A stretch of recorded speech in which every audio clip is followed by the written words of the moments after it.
Ini adalah timbal. Dia sulit diatur. Dia tidak suka diperintah atau diarahkan. Sejak dulu, timbal dibebaskan pergi kemana saja. Dia pun masuk ke rumah-rumah dan berkeliaran tanpa kendali di lingkungan sekitar kita. Tapi timbal tidak bisa lagi dibiarkan. Sudah waktunya kita mengakhiri paparan timbal. Timbal yang nakal tidak butuh dinasehati. Dia perlu hukum yang efektif.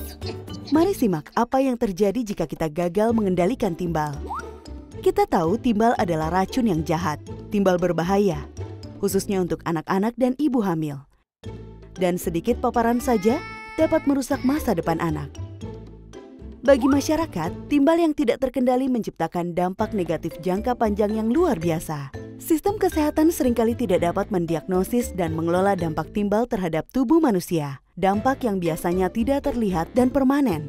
Diperlukan pendidikan khusus untuk anak-anak dengan kesulitan belajar, kesulitan berkonsentrasi, atau hambatan perkembangan lain akibat keracunan timbal. Potensi kreativitas dan ekonomi hilang karena penurunan daya berpikir yang dapat disebabkan oleh timbal, sehingga menurunkan produktivitas seluruh masyarakat.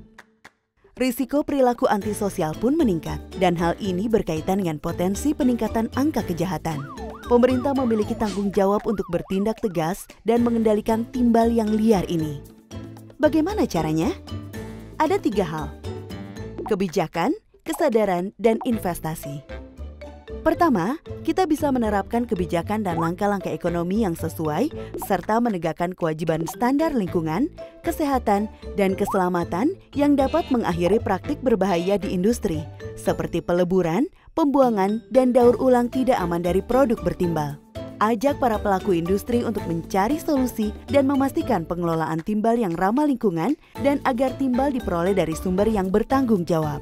Larangan penggunaan timbal dalam produk yang dikonsumsi manusia termasuk cat, produk keramik dan kerajinan tangan, mainan, produk kecantikan, bumbu-bumbu dan obat-obatan tradisional. Pastikan kepatuhan penuh terhadap kebijakan nasional, regulasi dan standar baku mutu udara dan air. Stop pekerja anak dalam pengumpulan sampah elektronik atau di tambang logam. Kesadaran pun tak kalah penting. Melalui kampanye publik, masyarakat belajar tentang bahaya timbal dan cara mengenalinya untuk mencegah paparan.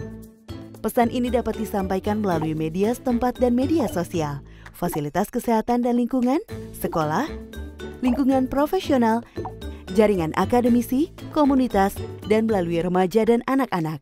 Dengan investasi dan kebijakan yang terarah, sistem kesehatan dapat diperkuat agar mampu mendeteksi, memantau, dan mengatasi paparan timbal pada anak. Sekolah pun dapat berperan dengan memberikan intervensi pendidikan untuk anak-anak yang terpapar timbal. Tak lupa, kita harus bersihkan lokasi-lokasi beracun dan meminimalkan akses ke tempat tercemar, khususnya bagi anak-anak dan ibu hamil. Waktu terus berjalan. Semakin lama timbal dibiarkan, semakin besar kerusakan yang ditimbulkannya. Dengan tindakan segera dari pemerintah dan industri, kita bisa akhiri paparan timbal dan wujudkan masyarakat sehat, bebas dari bahaya timbal untuk setiap anak.